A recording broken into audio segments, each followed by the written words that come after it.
5 continentes na Rádio Observador. É por aqui que todas as semanas viajamos pelo mundo para analisar a geopolítica internacional e sempre com o historiador Bruno Cardoso Reis. Muito bom dia, Bruno. Bem-vindo, Bruno. Olá, bom dia, obrigado. E como sempre, começamos como habitual com as guerras que nos têm ocupado na Ucrânia e em Gaza. Quais foram as novidades mais importantes esta semana, Bruno? Bem, eu diria que do lado da Ucrânia tivemos, por um lado, a notícia de que os russos terão retirado a sua frota da zona da Crimeia, portanto o último dos navios de guerra que ainda restavam, e isso realmente é uma vitória importante para a Ucrânia do ponto de vista estratégico. Eu fui aqui chamando muitas vezes a atenção. Uma das grandes dificuldades da Ucrânia era se transformar-se no fundo num país encravado, num país sem acesso ao mar. Claramente esse foi um dos grandes objetivos da Rússia no início da campanha, a par da ocupação de Kiev, era avançar até Odessa e fechar o acesso ao mar. Isso foi travado na altura, conseguiu-se depois recuperar a zona de Kherson, foi muito importante também para isso, mas a presença da frota russa na Crimeia continuava a ser uma grande ameaça. Aqui o que é extraordinário realmente é a Ucrânia ter conseguido isso basicamente sem marinha, porque com a ocupação russa da Crimeia em 2014, aproveitando a presença numa base naval que a Ucrânia tinha permitido à Rússia manter nessa zona, em Sevastopol, basicamente a Ucrânia perdeu a pouca marinha que tinha e, portanto, isto também tem implicações até para o futuro das batalhas navais, das guerras navais, da segurança marítima, ou seja, com drones aéreos, com drones navais, com mísseis, portanto, com meios que não são os meios navais convencionais, é de facto possível criar enormes dificuldades a uma frota convencional. E isso é realmente algo que todas as marinhas e todos os Estados, como Portugal, que têm uma preocupação grande com a segurança marítima, têm de ter em conta. E um segundo aspecto é esta chamada entre Donald Trump e Zelensky. Eu diria que provavelmente a pior notícia realmente para a Ucrânia nesta semana e se calhar em muitos meses é a possibilidade muito séria de que Trump seja o próximo presidente dos Estados Unidos e desse ponto de vista é importante, apesar de tudo, manter algum contacto, fazer algum esforço de aproximação a Donald Trump. Portanto, Zelensky fez muito bem a fazer essa chamada, mas pelo que ouvimos dessa chamada também o resultado foi basicamente Trump reafirmar esta prioridade à paz e a ideia que vai, no fundo, conseguir uma paz muito rápida e fácil, o que parece difícil sem fazer grandes cedências à Rússia, que podem ser muito complicadas para a Ucrânia. Em relação a Gaza, tivemos a notícia também da decisão do Tribunal da Haia, do Tribunal Internacional, a pedido da Assembleia Geral das Nações Unidas. Não é uma decisão, não é um julgamento, portanto não é um parecer jurídico que é dado à Assembleia Geral. Este Tribunal da Haia é um órgão também do sistema das Nações Unidas, a par do Conselho de Segurança, etc. À partida não vai alterar nada no terreno, mas é significativo desta pressão política crescente da parte da comunidade internacional sobre Israel, que tem muito a ver, enfim, com a situação dramática dos civis em Gaza. Aqui o que me parece que complica as coisas é que isto também pode ser interpretado pelos líderes palestinianos, em particular pela Hamas, mas mesmo pela autoridade palestiniana, como no fundo sendo a solução para o problema. Ora, a solução para o problema terá sempre de passar por uma negociação. Agora, aquilo que diz o Tribunal é bastante evidente, que é esta ocupação dos territórios palestinianos não resultou de uma guerra de conquista de Israel, resultou de um exercício de legítima defesa na Guerra dos 6 Dias, em 1967, sobretudo na Cisjordânia, onde foi a Jordânia que iniciou os ataques, inclusive com bombardeamentos de artilharia contra a zona judaica de Jerusalém. Mas não se pode estar décadas e décadas a ocupar um território, mesmo que isso tenha surgido de uma ação de legítima defesa. Tem de haver um processo negocial que permita libertar esses territórios, ocupar esses territórios, e portanto esperemos que isso acabe por acontecer, mas eu diria é uma decisão politicamente significativa, mas não vai ser decisiva em resolver a questão. Bruno, há pouco falavas dos Estados Unidos da América, principalmente esta questão das negociações de paz. Vamos falar de Donald Trump novamente, até porque esta semana, e a semana passada não conseguimos ainda falar disso, mas esta semana ficou muito marcada pela tentativa de assassinato de Donald Trump, aconteceu no sábado à noite, ficou ferido numa orelha, já o sabemos. Também tivemos as pressões para Joe Biden desistir, pressões que até já vêm agora de Barack Obama, uma situação política muito difícil. A minha pergunta, Bruno, é se isto pode ter implicações para nós portugueses, mas também para nós, europeus.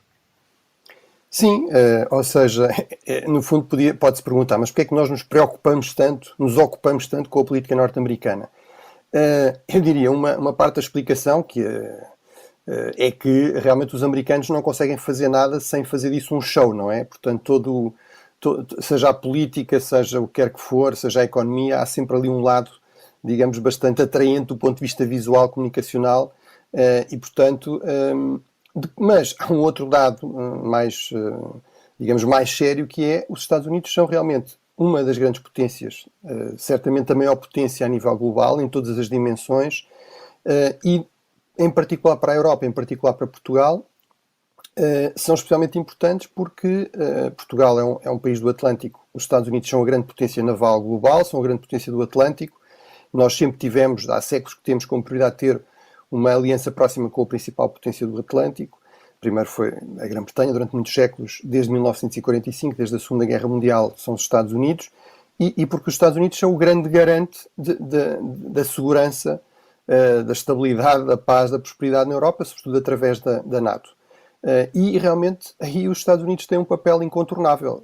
Por muito que os europeus possam e devam gastar mais em defesa e de forma mais eficaz, isso não substitui ter uma garantia de segurança daquela que é de longe a maior potência militar a nível global.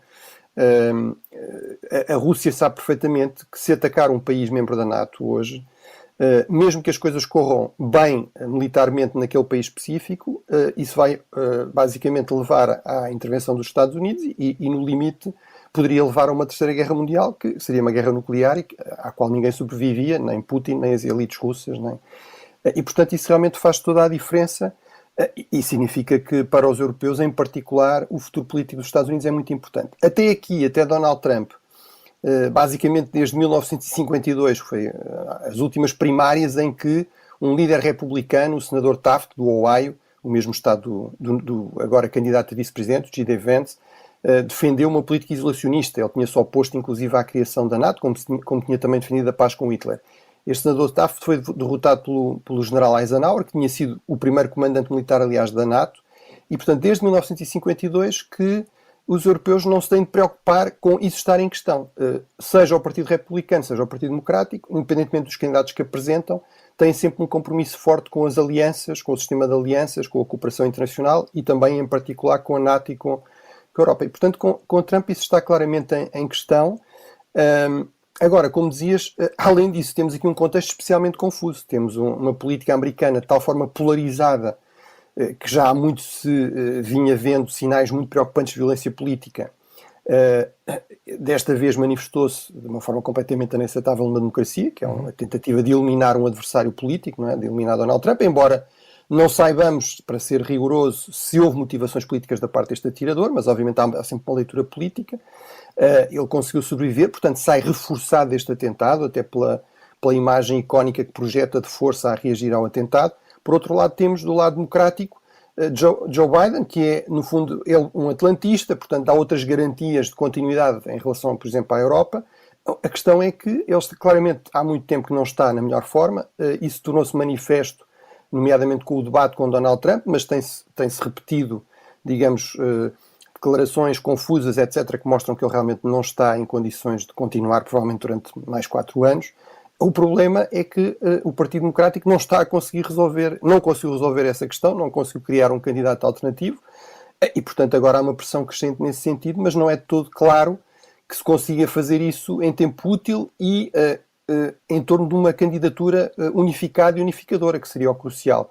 Mais uma vez, e para terminar, aí o histórico que nos mostra é que se a última vez que aconteceu uma coisa vagamente parecida foi em 1968, o presidente Lyndon Johnson tinha indicado que se iria recandidatar, mudou de ideias, apesar de tudo foi em março, portanto não foi tão em cima das eleições em novembro.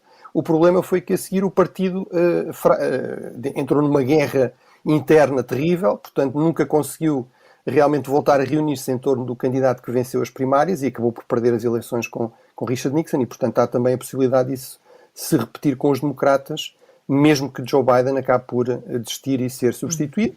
Se ele continuar, o risco é que realmente não seja uma figura mobilizadora e as sondagens neste momento são mais favoráveis a Trump, não por muito, porque lá está, o país está muito polarizado, as pessoas que acham que Trump é uma ameaça à democracia não vão mudar de ideias por causa de um atentado, mas realmente aqueles indecisos que decidem as eleições nos estados-chave, aí claramente Trump está a consolidar a sua vantagem. Uhum. E na Europa? Há também muitas novidades políticas. Na União Europeia temos as chefias preenchidas com reeleições de von der Leyen e Metsola, mas França continua sem chefe de governo. O que é que tem maior importância para nós, Bruno? Bem, a resposta evidente seria claramente os cargos na União Europeia, da qual nós fazemos parte. E realmente são muito importantes, e é muito importante que isto se tenha resolvido rapidamente e com maiorias muito sólidas em todos os casos. No próprio caso do António Costa, só um país é que votou contra, e ainda assim claramente não por razões pessoais de Costa. No caso, portanto, do Presidente do Conselho, no Presidente do Parlamento, Roberta Metsola é também eleita com uma maioria esmagadora de mais de 500 deputados, e agora a Presidente da Comissão, que também é eleita com uma maioria reforçada de mais de 400 eurodeputados, portanto mais de 60 do que aquilo que precisaria para ser eleita, muito mais do que os 9, digamos, de margem vitoriosa que teve há 5 anos atrás, e portanto isso é realmente importante e parece indicar que os principais grupos políticos europeus, aqueles que têm mais votos e mais votantes, aqueles que têm a clara maioria no conjunto da Europa e que são, no fundo, os grupos fundadores também do próprio projeto de construção europeia, das comunidades europeias e depois da União Europeia, o Partido Popular, os democratas cristãos, os socialistas, os liberais e também os próprios verdes, que são uma adição importante nos últimos anos, claramente perceberam que precisavam de mostrar aqui coesão, capacidade de compromisso, porque isso será crucial para lidar com um mundo cada vez mais perigoso, muitas vezes hostil à União Europeia. Obviamente estamos a falar de Putin, da Rússia, mas também da China de Xi, ou mesmo do possível regresso de Trump à presidência dos Estados Unidos. Eu recordo que Trump declarou a União Europeia um inimigo dos Estados Unidos, algo que nunca nenhum presidente dos Estados Unidos tinha dito. Agora, o problema aqui é que realmente a União Europeia não é um Estado federal. Tem muitos elementos democráticos, tem alguns elementos até quase federais, como o Banco Central Europeu, como o Euro, mas não é um Estado federal, é quando muito uma confederação.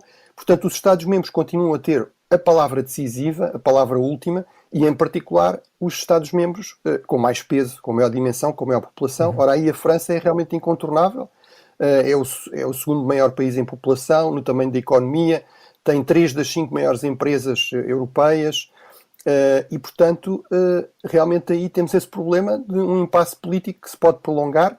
Tivemos a notícia, apesar de tudo, da eleição de uma nova presidente, do novo presidente da Assembleia, que foi reeleito, do partido de Macron, na verdade, eventualmente de forma paradoxal, mas realmente o bloco dos 3, que tem resultados muito próximos, o bloco da esquerda não conseguiu ainda indicar consensualmente um nome para primeiro-ministro e, portanto, essa crise política prolongada em França será sempre complicada, será sempre negativa para a União Europeia, para se chegar a acordos, para se chegar a grandes iniciativas ao nível da União Europeia, e desse ponto de vista deve-nos preocupar. Claro. Bruno, vamos ter de acelerar, temos 4 minutos até ao final. Vamos até à Ásia e vamos falar da morte do líder do Partido Comunista do Vietnã, Nguyen Phu Trong, espero ter dito bem o nome do senhor, tinha 80 anos, era um dos líderes mais poderosos do país, do Vietnã.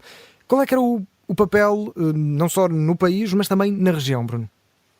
Bem, o Vietnã é realmente um país muito importante, tem 100 milhões de habitantes, é um país central naquele bloco regional ASEAN dos países do Sudeste Asiático, é uma economia muito dinâmica, é um dos campeões também destas terras raras, destes novos minérios, a par do Brasil, a par da China, mas realmente tem este paradoxo que é um regime comunista, portanto a par do regime chinês e da Coreia do Norte são os regimes comunistas que sobrevivem na Ásia, mas um regime comunista que sempre teve, desde 1979 em particular, quando houve literalmente uma guerra com a China comunista, tem relações muito tensas com a China, tem grandes preocupações de segurança relativamente à China e, portanto, tal como na Guerra Fria vimos a China comunista aliar-se aos Estados Unidos contra a então União Soviética, também até por disputas fronteiriças, temos visto, desde essa altura, sobretudo desde o final da Guerra Fria, desde 91, uma aproximação entre este Vietnã comunista e os Estados Unidos e outros países ocidentais para contrabalançar a China.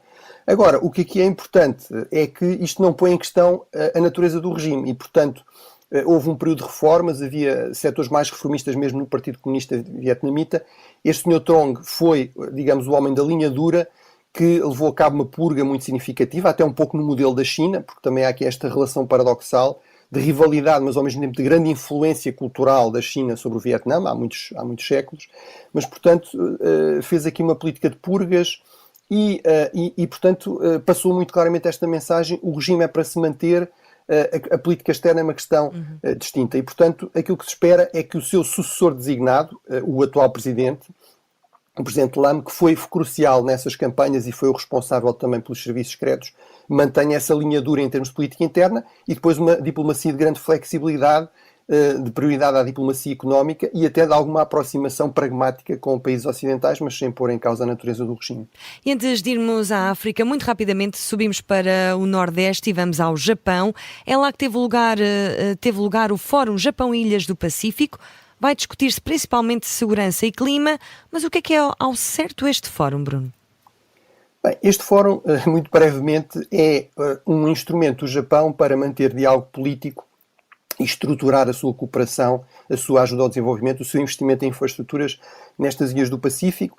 Este fórum realiza-se 2 em 2 anos, portanto já desde 1997, e realmente mostra a importância do Japão, a par da Austrália, muito mais até do que os Estados Unidos, que acordaram tarde para isso, para contrabalançar o investimento crescente da China nesta região absolutamente estratégica. Estas são pequenas ilhas, algumas têm 10 mil pessoas de população total, mas têm enormes territórios, controlam enormes zonas marítimas no Oceano Pacífico, muitas delas de grande importância estratégica, e, portanto, o Japão está muito atento a isso. Obviamente é ela própria uma grande ilha também no Pacífico, e está, sobretudo, muito preocupada já há bastante tempo com esta crescente influência chinesa, e, portanto, este fórum corresponde a essa prioridade na política externa japonesa e tem tido algum impacto importante na região em termos de conter esta crescente presença da China. Bruno, também muito rapidamente, vamos terminar em África com uma situação aqui algo inusitada. As relações diplomáticas entre Uganda e a Namíbia estão tensas. Isto por causa de um monarca tradicional. O governo da Namíbia recusou um pedido de extensão de visto para o rei do Uganda, que estava a receber tratamento médico no país. O que é que se passa aqui, Bruno? Bem, este rei do Uganda no fundo, é um rei tradicional africano, e isto chama-nos a atenção para 2 aspectos, também muito brevemente. Um é, realmente, por causa, sobretudo, da descolonização, portanto, os novos Estados pós-coloniais em África são, por regra, repúblicas, porque as suas fronteiras não eram as fronteiras dos reinos africanos tradicionais, mas das colónias. Dentro desses países, em muitos casos, há grandes reinos africanos tradicionais, com muitos séculos. Este reino do Uganda remonta ao século XIV, mas há outros, por exemplo, o reino Zulu na África do Sul. Esses reinos, obviamente, não governam o país, mas têm grande influência, grande prestígio político. Em muitos casos são importantes a mobilizar eleitores para apoiar este ou aquele partido. Muitas vezes têm também grande património, portanto, em termos económicos são também importantes. E, portanto, continuam a ser figuras importantes no interior destas repúblicas. Aqui o segundo aspecto, para terminar, eu estive na Namíbia há alguns meses, apercebi-me que a Namíbia tem realmente uma espécie de atividade, um setor económico de turismo de saúde muito importante. Clínicas privadas que são usadas por elites africanas, por exemplo, angolanos, para fazer tratamentos. Aqui claramente é o caso também deste monarca. O problema foi que surgiram desconfianças, intrigas de corte, ou seja, a suspeita de que este tratamento muito prolongado num país estrangeiro ocultava o facto do rei do Uganda já ter morrido e, portanto, para preparar algum tipo de sucessão, e, portanto, isso gerou uma série de protestos, de críticas, de ataques, de pedidos de explicação à Namíbia, e a Namíbia disse: nós não queremos mais estas confusões, temos uma política externa de amigos contra toda a gente, inimigos de ninguém, e, portanto, não vamos estender o visto, resolvam o problema, entendam-se. Muito obrigada, Bruno Cardoso Reis. Voltamos a viajar pelos 5 continentes para a semana. Até lá. Até lá, Bruno. Um abraço. Um abraço, bom fim de semana.